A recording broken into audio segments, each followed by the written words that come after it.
It was several years ago. I can't remember what anniversary it was, but it was Janice and I's wedding anniversary.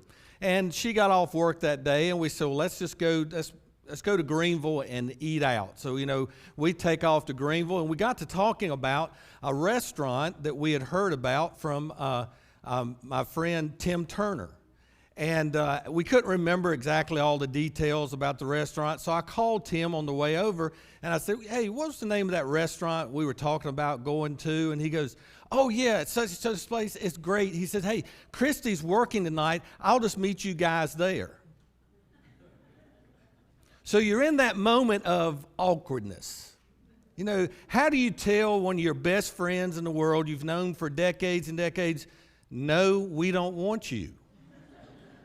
How do you do that? Now, I don't handle those situations very well to start with. So, that was hard. But in just a glance, I remember looking over to Janice as we're riding. She's knowing the conversation. She was like, just tell him to come, And so we in that split moment, in my mind, I'm going, oh, this is going to be good. Because I knew then that at some point, Tim would find out that he had blew up our anniversary dinner. And I would have something on him, and I could use it. And so we go to dinner, and it's the three of us celebrating our anniversary. He knows nothing about it. We go through the whole dinner, and I can't remember exactly how it came at the end of the dinner. But I think Janice said something like, well, thank you for spending our anniversary with us. And he was like, what? Why didn't you tell us? Why didn't you tell me, you idiot? And I just knew I'd get to use that for years, and I think I've used it several times. I'd say, you remember that time that that you celebrated our anniversary with us? He'd just say, oh, shut up. But those kind of things happen. Last week, we began a series we're calling Don't Give the Enemy a Seat at Your Table. And I'll explain where that comes from. But one of the things we did last week was we had these cards available. It just simply says, don't give the enemy a seat at your table. And they were made available to everyone, just kind of something you can keep around for a while as a reminder of those as these things happen, a place to write on the back. So there are some of those left down here on the front row and also on the table at the front door. So if you want to pick up one of those, they're available to do that. But this phrase, don't give the enemy a seat at your table, comes from a 9-word text that author and pastor Louis Giglio received from a friend. Louis had laid out this long text to a friend after he had a problem with somebody in the church, and he was saying, man, I knew I was right, and what's happened proves me right, and don't you think it just goes on and on and on. And his friend just texts back, don't give the enemy a seat at your table. And Louis said his friend had realized that his mind had been hijacked, in a sense, to have these bitter thoughts and to get off mission, off task, and think about that. And to Louis' credit, he says that began a process in his life, a journey, where every time a negative thought or a thought that did not align with God, he would just ask the question, where's this coming from? And he had realized, I don't need to entertain these thoughts. I need to just get rid of them. And it led to this whole writing of the book, Don't Give the Enemy a Seat at Your Table.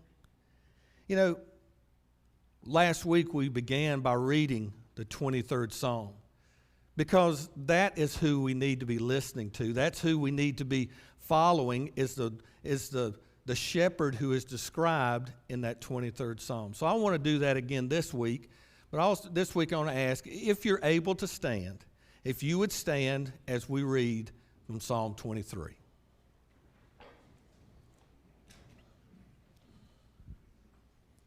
Psalm 23 reads, the Lord is my shepherd, I shall not want. He makes me to lie down in green pastures. He leads me beside still waters. He restores my soul. He guides me in paths of righteousness for his name's sake. And even though I walk through the valley of the shadow of death, I will fear no evil, for you are with me. Your rod and your staff, they comfort me. You prepare a table before me in the presence of my enemies. You anoint my head with oil. my cup overflows. Surely goodness and mercy will follow me all the days of my life, and I will dwell in the house of the Lord forever. Thank you. You may be seated. I've always said that Psalm 23 is the description of courageous living, how to live courageously in this world as you read what is contained in here.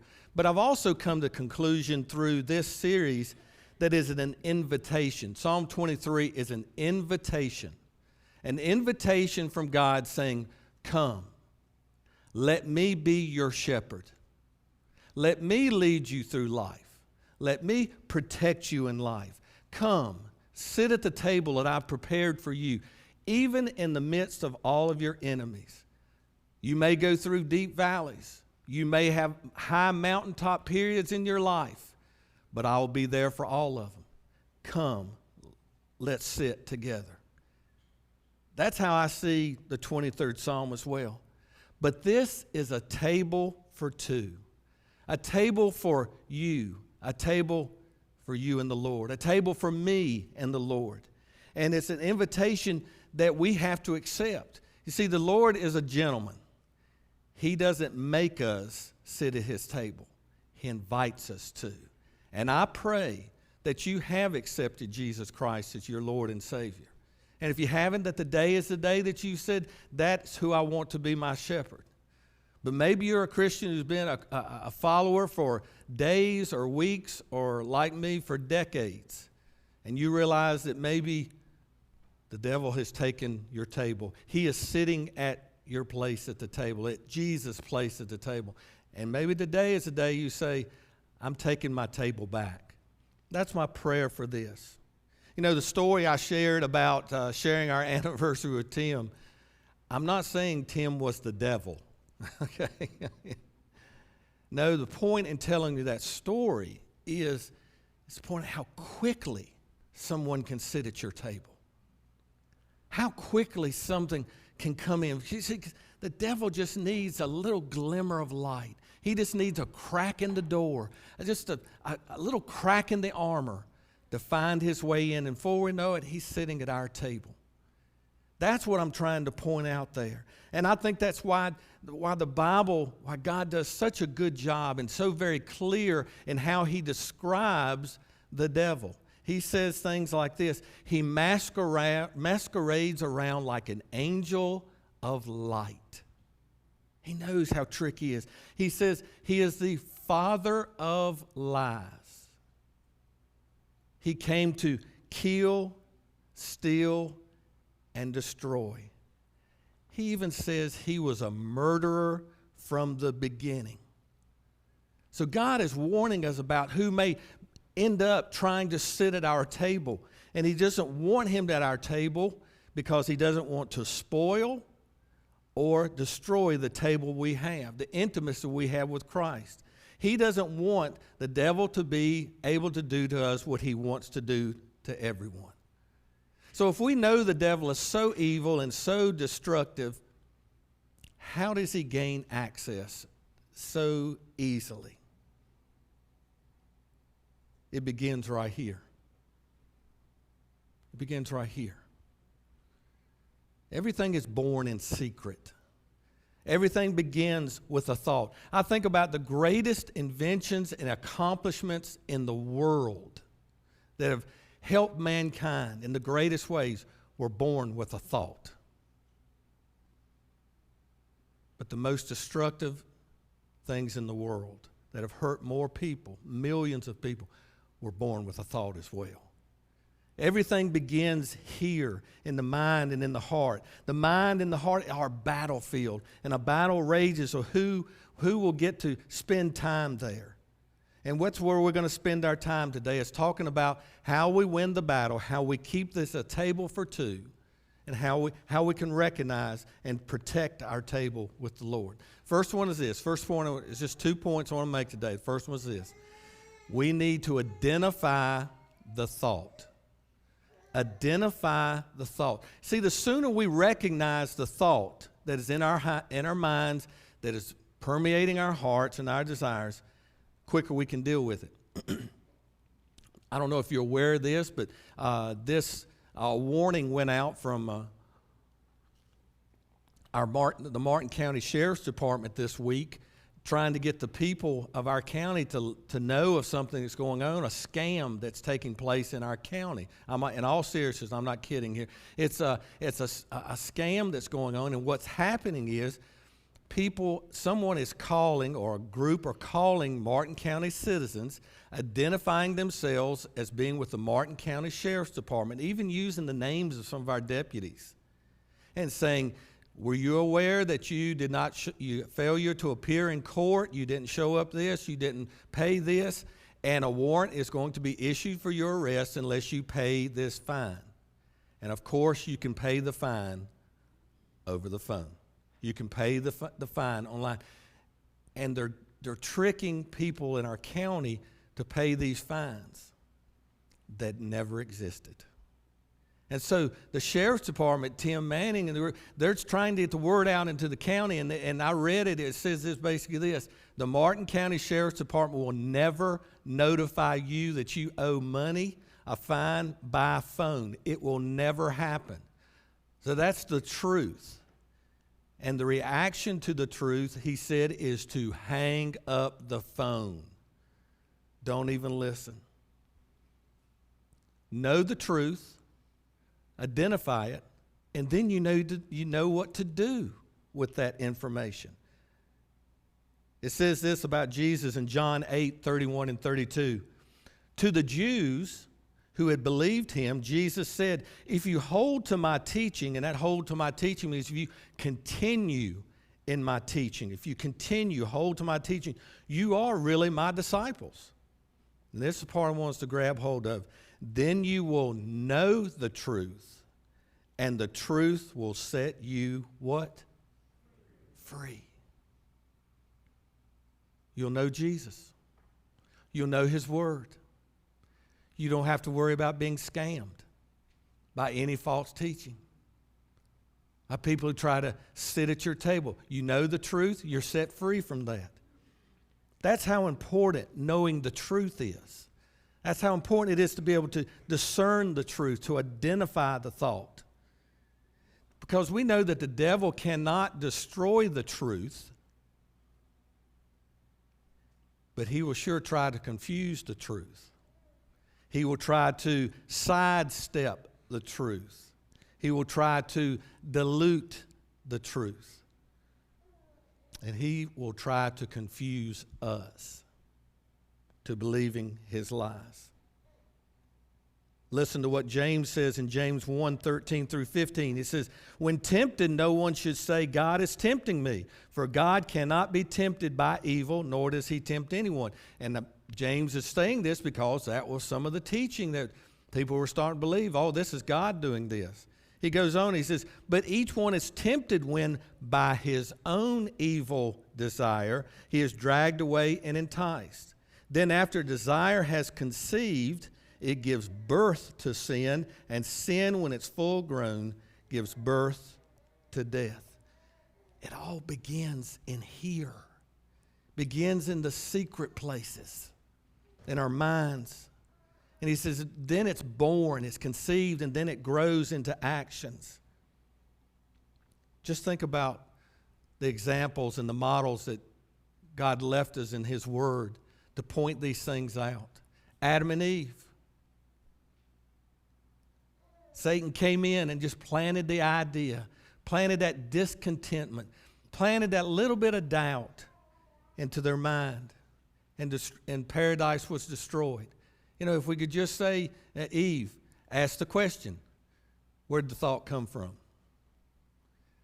Is it against or stand in opposition to what God has already told us? If it does, you know it's the devil trying to sit at your table. Think about David when he looked down from the palace rooftop and saw Bathsheba bathing on the top of her roof. And it says the thought was born. And as a king, and we know he thought this because it says he just sent for her. So he recognized the power he had as a king, and he abused it. It says he sent for her. And that began the whole series of events in David's life that plagued him for the rest of his life. And his whole nation was harmed by that. If he had just asked the question, when he saw her, when he had the thought, where does this thought come from? And does it run in opposition to what God's already told me? It would have been taken care of. And you know to walk right off of that roof of that building. One more, Acts 5, Ananias and Sapphira. We don't know that story quite as well, but the early church, people were selling pieces of property and bringing the money and giving it, placing it at the apostles' feet so they could share with the people in need.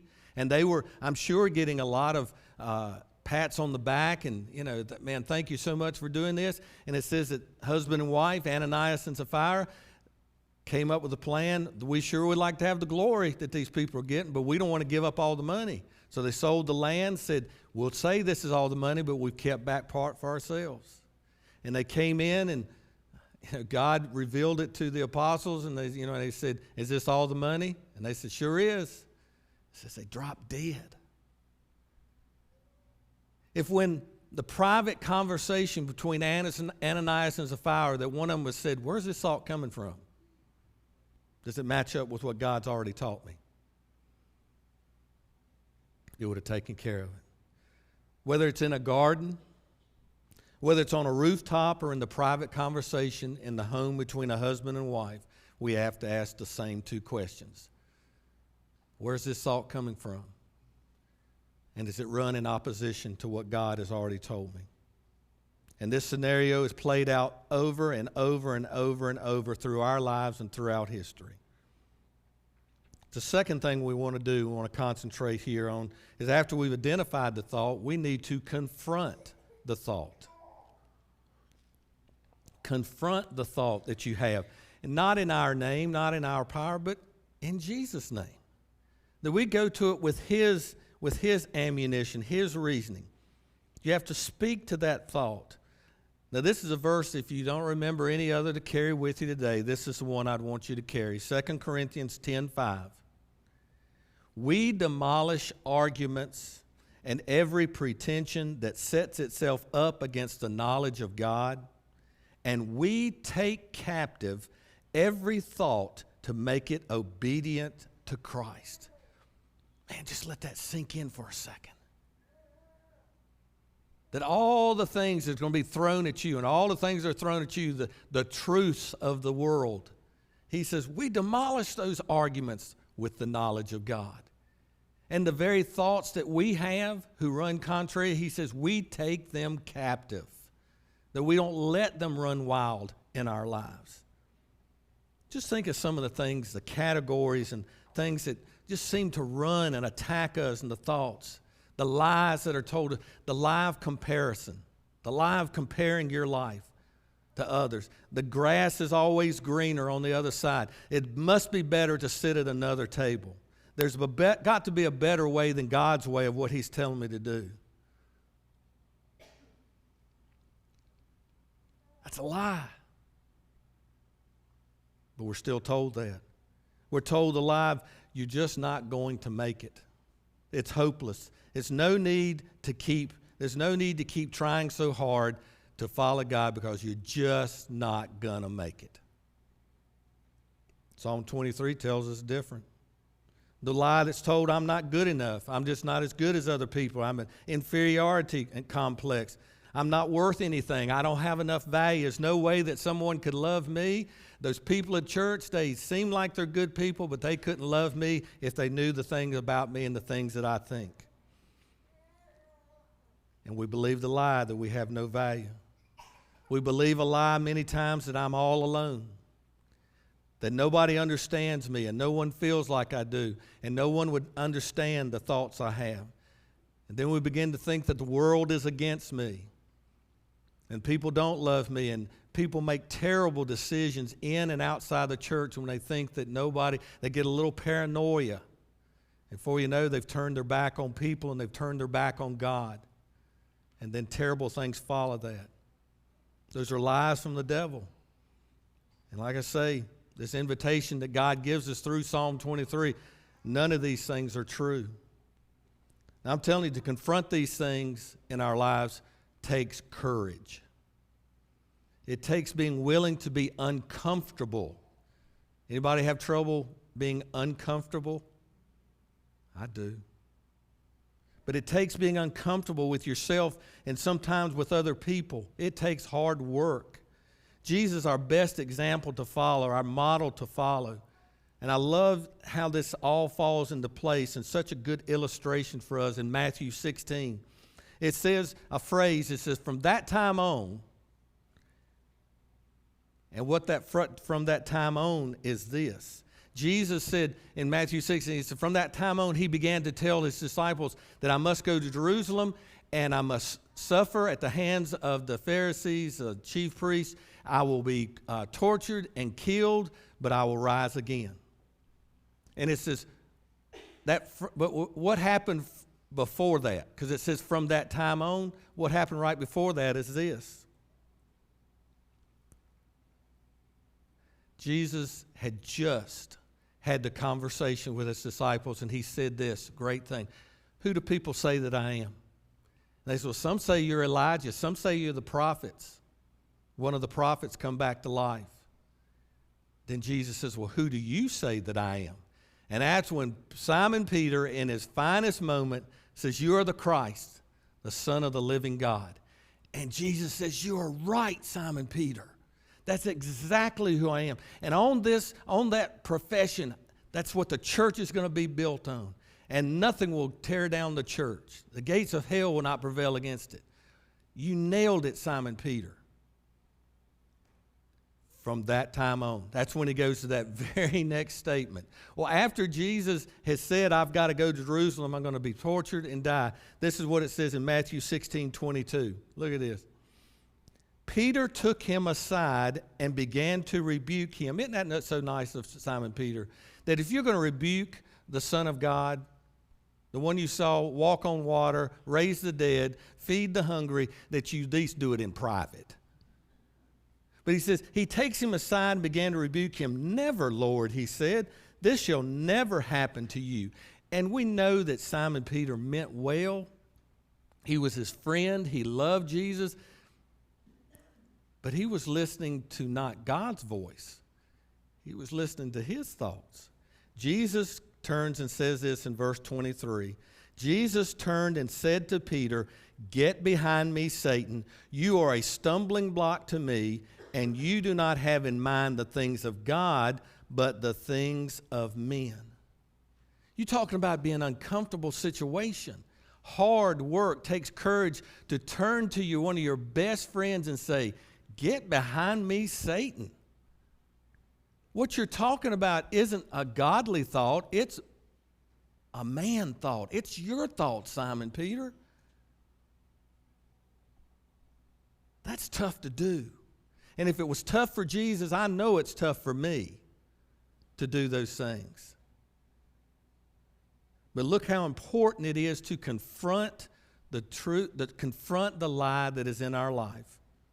Verse 24, then Jesus said to his disciples, if anyone would come after me, he must deny himself and take up his cross and follow me. Who do we have to deny?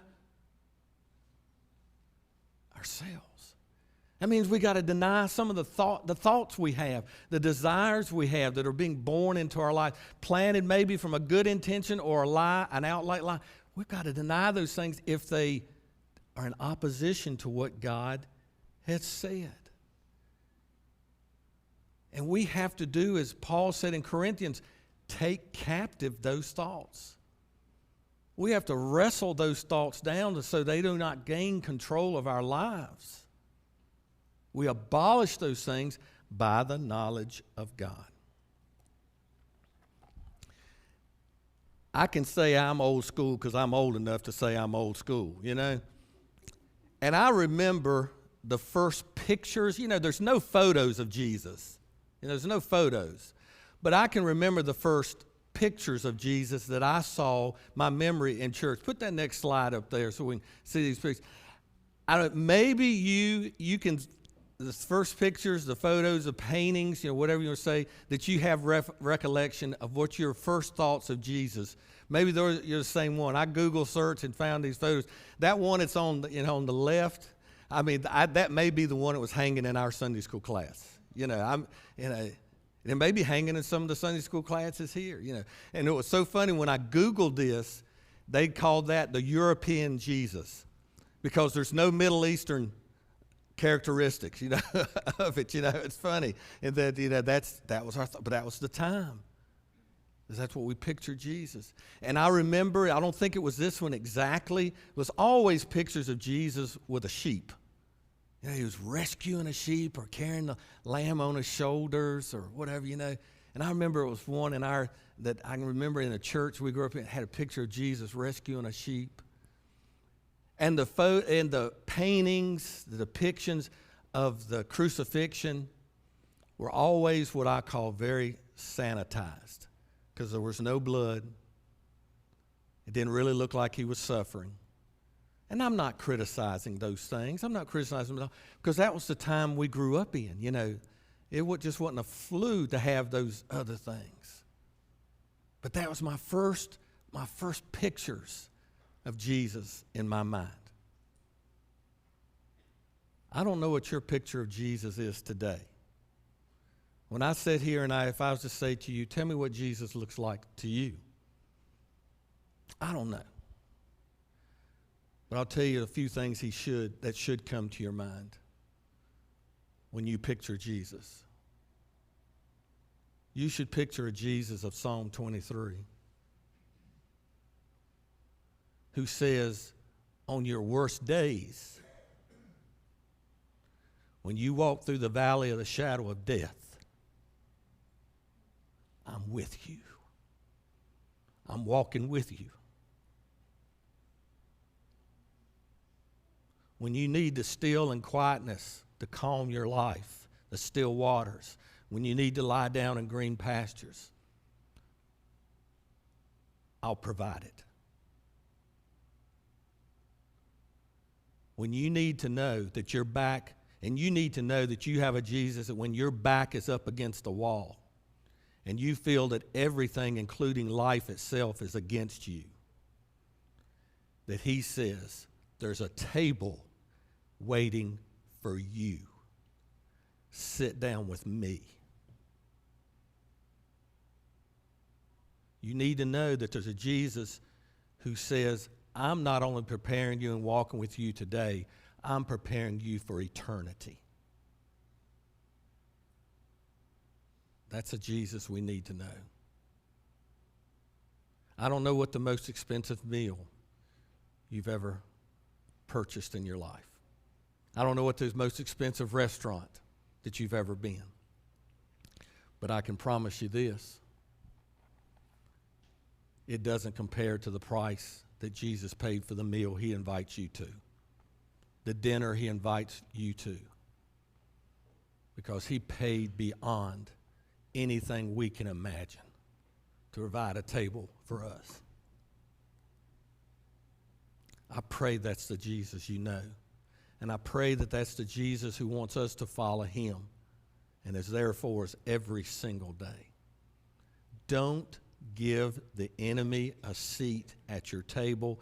Don't let him take that Jesus away from you.